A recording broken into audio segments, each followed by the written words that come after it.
Donc Ludovic m'a demandé 20 minutes, expliquez-nous l'épître de 1 Corinthiens. Donc il y a une synthèse faite sur Bible Project là, je vous propose de lire, ça vous aidera peut-être un peu. Donc c'est plutôt défiant de parcourir 16 chapitres d'un épître en si peu de temps. Bible Project l'a fait en 8 minutes, tout en dessinant. C'est assez spectaculaire. Je ne ferai pas aussi bien, mais n'hésitez pas à le lire. Donc là, on voit le dessin qu'ils ont fait à la fin. On retrouve ce beau dessin dans Corinthiens. Et vous n'hésitez pas à lire leur version, et vous aurez le mien ce matin. Donc, quel est le contexte en Corinthiens? On peut lire en Actes 18, verset 1, la naissance de l'Église à Corinthe. On lit, après cela, Paul partait d'Athènes et se rendit à Corinthe. Voilà, c'est le début. En Acte 18, on dit, Paul est parti d'Athènes et s'est rendu à Corinthe. Là, il a trouvé Achillas et Priscille, et donc l'Église a commencé. On estime que cette lettre a été écrite en vers 55, l'année 55, et Corinthe, une ville qui existe toujours, c'est pas trop loin d'Athènes, et c'est une ville cosmopolite, c'est un des plus grandes villes de l'ancienne Grèce, et une ville très cosmopolite. Et cette lettre se passait dans une période où on appelait Pax Romana, la paix romaine. Donc on sait très bien que l'aspect paix de l'Empire romain était... Il fallait le voir avec un certain œil pour comprendre que c'était vraiment la paix, mais de toute façon c'était une période plutôt calme, donc c'est une ville assez riche et cosmopolite. Et donc Paul, il établit l'église, il part établir d'autres églises, et il entend que c'est un peu compliqué, que ça se passe des choses bien et moins bien. Donc la lettre parle de certains défis. Quand on dit épître, c'est un autre mot pour lettre. Donc la lettre parle de certains défis qu'a cette jeune église. On voit parmi les défis qu'on voit l'église, il y a le parti pris, il y a l'immoralité sexuelle et les questions sur la sexualité. Il y a des conflits d'opinion, ce qu'il faut et faut pas manger. Il y a une certaine arrogance religieuse de certains des membres. Et il y a ensuite un détournement de l'évangile. Certains disent c'est à peu près c'est trop beau pour être vrai. Et donc j'ai pas le temps de parcourir tous ces problèmes. Vous voyez sur la fiche qu'il tente de le faire et il fait un bon travail à parcourir certains de ces problèmes. Mais on va surtout voir ce que Paul fait dans une lettre pour faire face à ces défis.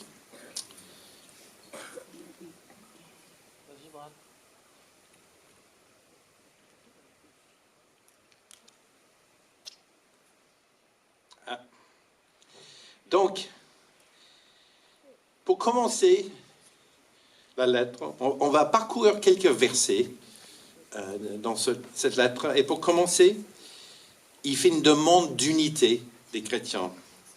Il dit, je vous supplie, frères et sœurs, par le nom de notre Seigneur Jésus-Christ, de tenir tous le même langage, qu'il n'y ait pas de division parmi vous, mais soyez parfaitement unis dans le même état d'esprit et dans la même pensée.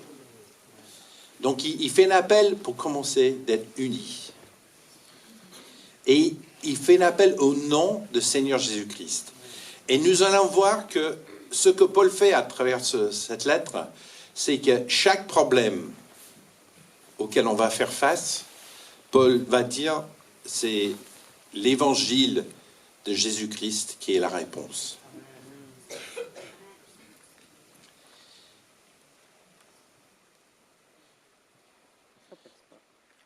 Ça, c'est un super bouton. J'appuie plusieurs fois et Anne appuie sur le deuxième bouton et c'est très efficace. Il dit, On va voir les bases de son approche. En Corinthiens 1, verset 25, on lit quelque chose de super. Il dit, « En effet, la folie de Dieu est plus sage que les hommes, et la faiblesse de Dieu est plus fort que les hommes. » Il dit, la folie de Dieu est plus sage que les hommes, et la faiblesse de Dieu est plus fort que les hommes. Et c'est un point de départ. Paul, il dit, on regarde les hommes, on regarde Dieu, et le truc le plus stupide que Dieu a jamais fait est plus intelligent que vous tous. Et la plus faible de ses actions est plus fort que nous tous. Et personnellement, je trouve ça c'est plus facile à croire en 2025 que ça l'a été peut-être en 2000. On était en train d'accueillir une nouvelle ère de paix dans le monde. On dit, les hommes ont quand même progressé. Et aujourd'hui, je pense que ça sonne très juste. La folie des hommes, la sagesse des hommes est assez folle. Les hommes n'ont pas réussi à trouver la paix. Les hommes n'ont pas réussi à éliminer les inégalités. On est quand même assez paumé en 2025. Et ça n'a pas l'air d'aller dans le bon sens pour s'arranger. Et donc, ce que Paul a dit il y a 2000 ans, il dit, ne soyez pas étonnés. Dieu est plus sage que toute la sagesse humaine. Ensuite, il explique son approche. Il a dit, pour ma part, frères et sœurs, lorsque je suis venu chez vous, ce n'est pas avec une supérieure de langage ou de sagesse que je suis venu vous annoncer le témoignage de Dieu, car j'avais décidé de ne pas connaître parmi vous rien d'autre que Jésus-Christ et Jésus-Christ crucifié. Rien d'autre que Jésus-Christ et Jésus-Christ crucifié. Donc son approche, il dit, ça va être assez simple. Je vais vous parler de Jésus-Christ et en particulier Jésus-Christ crucifié. Je vais vous parler d'un homme qui était crucifié pour vous et je vais parler que de ça. C'est assez contraignant quand même. Si on va aider les gens, on a la psychologie, on a les livres historiques, on a des tas de trucs. Il a dit, moi, je me contente de juste parler de Jésus et Jésus-Christ crucifié.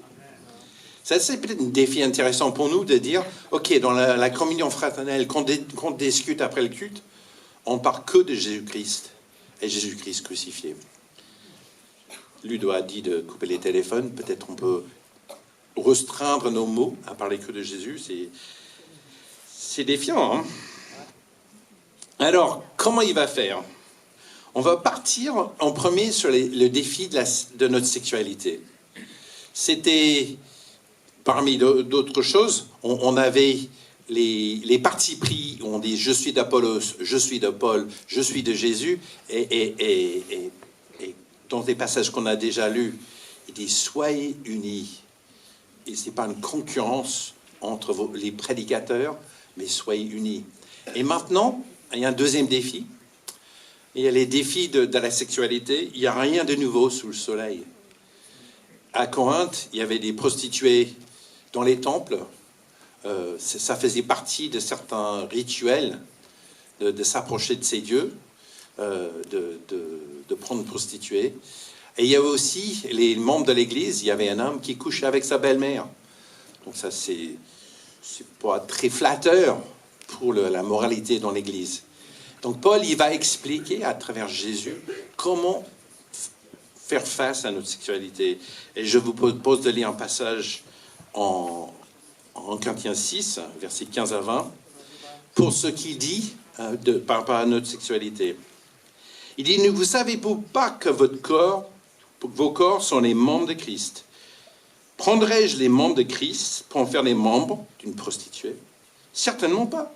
Ne savez-vous pas que celui qui s'unit à la prostituée est un seul corps avec elle? En effet, il est dit, les deux ne feront qu'un. Mais celui qui s'unit au Christ, au Seigneur, est un seul esprit avec lui. Fuyez l'immoralité sexuelle. Tout autre péché qu'un homme commet est extérieur à son corps. Mais celui qui se livre à l'immoralité sexuelle pêche contre son propre corps. Ne vous le savez pas, votre corps est le temple du Saint-Esprit, et qui en vous, et qui vous avez reçu de Dieu. Vous ne vous appartenez pas à vous-même, car vous êtes rachetés à un grand prix. Rendez donc à Dieu. Rendez donc gloire à Dieu par votre corps et dans votre esprit qui appartient à Dieu. Donc, il donne une réponse assez théologique à une question de sexualité. Il dit la sexualité, c'est simple, on s'unit avec la personne avec qui on a des rapports. C'était écrit en Genèse déjà, qu'on s'unit, on devient un seul chair avec la personne avec qui on s'unit. Mais il dit, en devenant chrétien, vous êtes unis avec Jésus. Donc, quand vous avez des rapports sexuels, il y a vous, la personne avec qui vous avez des rapports, il y a Jésus. Si on fait des choses qu'on ne sait pas justes, ça met, n'est-ce pas, un peu mal à l'aise d'imaginer la scène. Moi, je suis en train d'avoir des rapports sexuels avec quelqu'un avec qui je sais que c'est pas juste, c'est pas ma femme, et Jésus, il est en train de dire, oh, je préfère ne pas y être, mais j'y suis. Et c'est assez fort comme image. Et en même temps, il y a une image assez forte, c'est que quand on a des rapports avec quelqu'un, on devient un. Et c'est à la fois terrifiant et très très beau. Donc on dit, on est unis avec Dieu, avec Jésus, comme on est unis avec notre époux. Il y a, dans une autre lettre, il va dire c'est un grand mystère, cette intimité. Mais il a dit l'explication de quoi faire dans notre sexualité, c'est d'imaginer qu'on amène Jésus avec nous partout. Donc il est là avec nous et on l'oblige à faire partie de notre intimité. Il fait partie de notre intimité. Et il a dit notre corps devient un temple où Dieu habite. Dans ce temple, donc gardons ce temple pur. C'est assez défiant comme image, je trouve c'est inspirant et défiant à la fois. Et Paul dit, voilà comment on fait face aux défis de notre sexualité. Et je trouve ce passage tout seul peut répondre à beaucoup de nos questions sur la sexualité, sur comment le regarder, sur comment traiter notre sexualité, notre vie, pourquoi c'est important. Et Paul continue, uniquement Jésus-Christ et Jésus crucifié. Il a dit, vous avez été rachetés à grand prix. Entendez, Jésus est mort pour vous. Donc du coup, faites attention avec qui vous unissez votre corps. Ensuite, les défis de l'unité. Il y a des questions toujours et depuis toujours sur l'ethnie, l'éducation, le statut social, nos origines. Et ça a créé des tas de difficultés à travers toute l'histoire. Et on lit en 1 Corinthiens 12, à partir du verset 12, il dit « Le corps forme un tout, mais apportant plusieurs organes. Et tous les organes du corps, malgré leur grand nombre, ne forment qu'un seul corps. Il va de même pour Christ. En effet, que nous soyons juifs ou grecs, esclaves ou libres, nous avons tous été baptisés dans un seul esprit pour former un seul corps, et nous avons tous bu d'un seul esprit. » Donc il a dit, pour l'unité, pour qui est meilleur les uns que les autres, il a dit, prenez l'image du corps. Et ce corps, c'est simplement ceux qui ont été baptisés en Jésus, forment un seul corps, et chacun participe dans ce corps. Et nous savons très bien que dans notre corps, on peut ne pas aimer notre nez, que nos cheveux sont trop bouclés ou trop raides, mais on va les garder. Ça fait partie de qui nous sommes. Et toutes ces personnes qui font partie du corps du Christ font partie de qui nous sommes. Et qui est Jésus. Et donc on doit être fier de faire partie de son corps et que chaque personne qui fait partie de son corps, on doit en être fier. Donc il dit tout simplement, Jésus est mort et ressuscité pour faire un corps. Vous faites partie, donc arrêtez les divisions, arrêtez les partis pris. Et en Corinthe, il y avait aussi un défi que certains se disaient plus spirituels les uns que les autres. J'ai plus de dons du Saint-Esprit, je parle en langue, je chante mieux que toi, je prie mieux que toi, je prophétise mieux que toi, j'ai une meilleure compréhension de la Bible que toi. Et il y avait un certain dédain les uns pour les autres dans l'Église, une certaine fierté religieuse. Heureusement, on n'a aucun problème comme ça aujourd'hui, et tant mieux. Mais regardons comme il a traité quand même auprès d'eux, juste dans les cas où ça nous arrive. En 1 Corinthiens 13, versets 1 à 7, et si c'est un passage que les gens connaissent de 1 Corinthiens, c'est celui-ci. Il dit, si je parle des langues des hommes, et même celles des anges, mais que je n'ai pas l'amour, je suis un cuivre qui résonne, ou un cymbale qui retentit. Si j'ai le don de la prophétie, la compréhension de tous les mystères et toute la connaissance, si j'ai même toute la foi, jusqu'à transporter des montagnes. Mais si je n'ai pas l'amour, je ne suis rien. Et si je distribue tous mes biens aux pauvres, si même je livre mon corps aux flammes, mais je n'ai pas l'amour, cela ne sert à rien. L'amour est passion. Il est plein de bonté. L'amour n'est pas envieux. L'amour ne se vante pas. Il ne s'enfle pas d'orgueil. Il ne fait rien de malhonnête. Il ne cherche pas son intérêt. Il ne s'irrite pas. Il ne soupçonne pas le mal. Il ne se réjouit pas de l'injustice, mais il se réjouit de la vérité. Il pardonne tout. Il croit tout. Il espère tout. Il supporte tout. Ouf. Et on lit ce passage souvent dans les mariages. Je trouve que c'est terrible de lire toutes ces choses-là et demander l'un à l'autre, vous êtes prêts à vous engager à faire ça? Et les deux disent, ouais. C'est dur de dire oui, absolument. Ça me correspond, mais à la lettre. La seule personne qui vient en tête quand on lit ce que c'est l'amour, c'est qui? C'est Jésus, n'est-ce pas? Je dis ça malheureusement, ça me correspond pas toujours complètement. Hein. Il cherche pas son intérêt. Ouais, c'est ça. Et Paul dit, voilà ce qu'il faut chercher, c'est aimer comme Jésus a aimé. Et on sait très bien, si tout le monde s'aimait comme Jésus nous aimait, comment serait le monde? Ben, c'est inimaginable. Donc il dit, l'amour selon Jésus, c'est la réponse, tout simplement. À tous nos différences, à tous nos défis, l'amour selon Jésus, c'est la réponse. Mais il y avait un autre problème aussi dans l'Église. Ils disent, ok, on s'aime comme Jésus, ça avait été très beau, mais on disait aussi que Jésus était mort crucifié, très injustement, mais qu'il est ressuscité le 3e jour.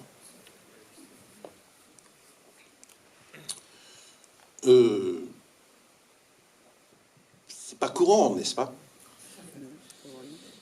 D'avoir vu les gens morts et ressuscités, ça court pas des rues. Donc les gens commençaient à dire, ok, Jésus était peut-être une bonne enseignant moral, mais ressuscité, bien sûr. Donc lisons en chapitre 15, versets 3 à 6, ce que Paul a dit. Il a dit, je vous ai transmis avant tout le message que j'avais moi aussi reçu. Christ est mort pour nos péchés, conformément aux Écritures. Il était enseveli et il est ressuscité le 3e jour, conformément aux Écritures. Ensuite, il a apparu à Céphas, puis aux 12. Après cela, il est apparu à plus de 500 frères et sœurs à la fois, dont la plupart sont encore vivants, et dont quelques-uns sont morts.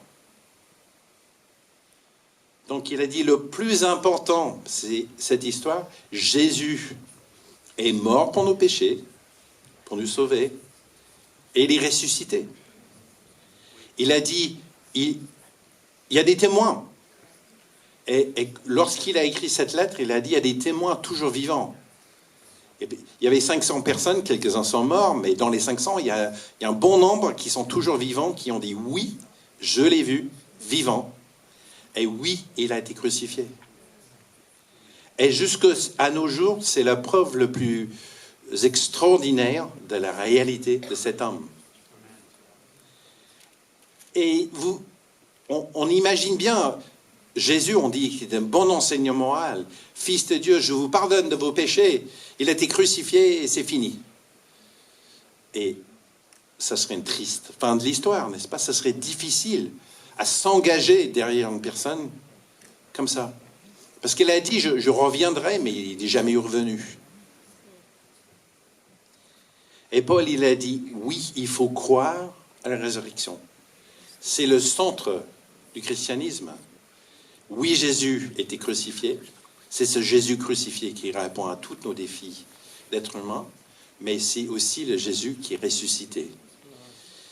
Et pour conclure, il dit en chapitre 15, à partir de verset 54, pour davantage comprendre ce que ça veut dire, la résurrection, il dit, lorsque ce corps corruptible aura revêtu l'incorruptibilité, que ce corps mortel aura revêtu l'immortalité, alors s'accomplira cette parole de l'Écriture. La mort a été engloutie dans la victoire.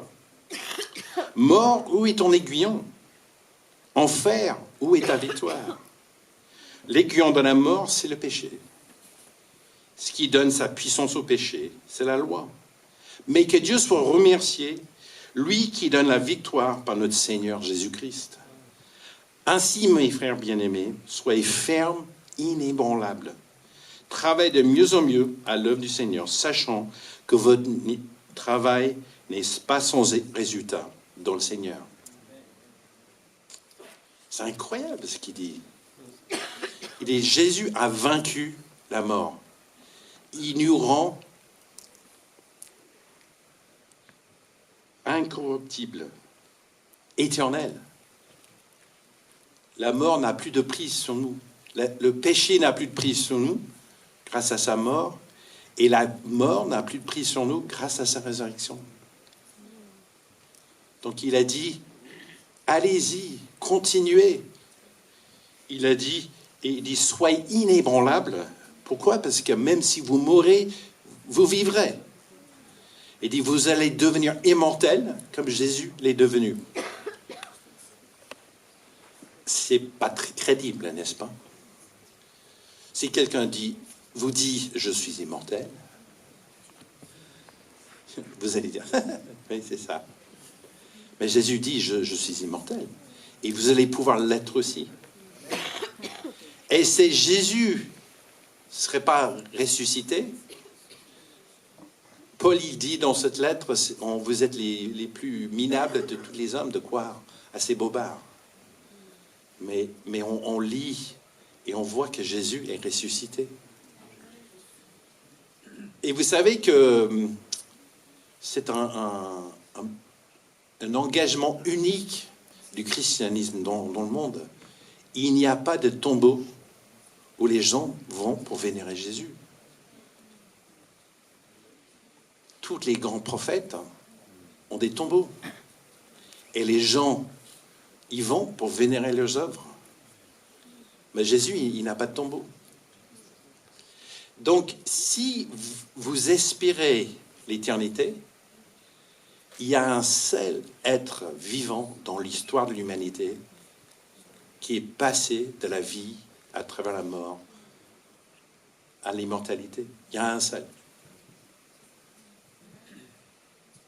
Et si ça ne nous encourage pas à suivre Jésus, Paul il dit, cherchez ailleurs. Et je trouve que c'est une des choses les plus extraordinaires du christianisme.